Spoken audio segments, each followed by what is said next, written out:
How are you feeling? So yesterday, it was the anger. It was the frustration of just like, again, this team losing to the Steelers, again, them. Now that I've had time to think about it, my thought now is, all right, what do we do from here? How do we fix this problem that we've had for so many years? And the answer really is, and I can't believe I'm saying this, I don't know. I really don't. Because this team is stuck. And they've been stuck.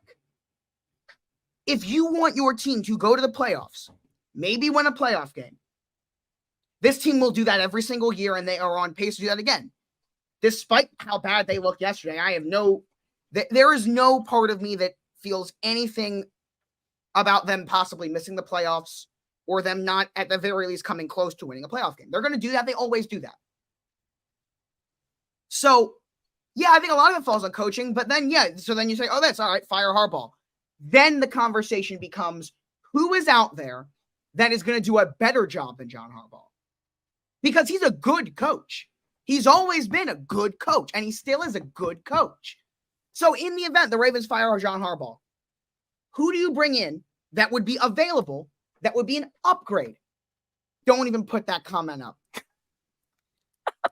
The one silver lining is the fact that now he's not going anywhere because the Steelers can say that he did a good job. That's the only silver lining. It's the only silver lining that he's not going anywhere.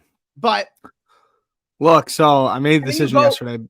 You go to Lamar though. I got thoughts. Hold up, Barnes. Okay. Because you go to Lamar, right? And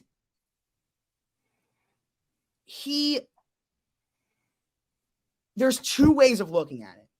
PFF chose the first way by giving him by far the best grade they have given him in any game all year. I think they gave him a 94.6 PFF grade. You can look at it one way of, let me just share my screen and show you what the Ravens offense, which came into this week as one of only two teams in the NFL. He brought the film out, ladies and gentlemen. Yeah. He brought the film out. Because coming into this week, the Ravens and 49ers had something in common. They were the only two teams in the NFL that have 0 drops from wide receivers coming into this week. Mm-hmm. Let's roll the tape. All right? This is one way you can look at it, where if these balls that you're seeing here are caught, Lamar Jackson's fumble and goal line interception don't matter, and they don't even happen because the Ravens are running out the clock on a really nice 24-10 solid win where the Ravens were so clearly the better team, and they're running out the clock, so Lamar's not even in the position to throw the ball where he throws that pick, and they're not going on a 2-minute drill because Lamar fumbled it because, again, we're running out the clock. That is one way of looking at it. The other way of looking at it is, at the end of the day, whether it should or shouldn't be this situation, the Ravens were in that position where they needed Lamar to deliver, and he didn't. Twice. So there are two ways of looking at it. And it's true that Lamar made the throws and that should have been caught, and this game should not have been in a position where Lamar had to deliver a 2-minute drill. But the reality is that more times than not, when the Ravens have asked Lamar to deliver a 2-minute drill, like yesterday, whether it was his fault or not that we were in that position, he has not done it. He has crumbled. He has thrown interceptions. He has fumbled the game away. So what do you do? What do you do? Nothing. Right. Exactly. And nothing. That's the problem. You can't do anything. There's nothing to do unless if somehow you get fucking Caleb Williams. There's nothing you do. But the thing is, when you look at Lamar Jackson with all of his flaws that I'm not going to ignore, how many quarterbacks out there would you realistically take over Lamar Jackson?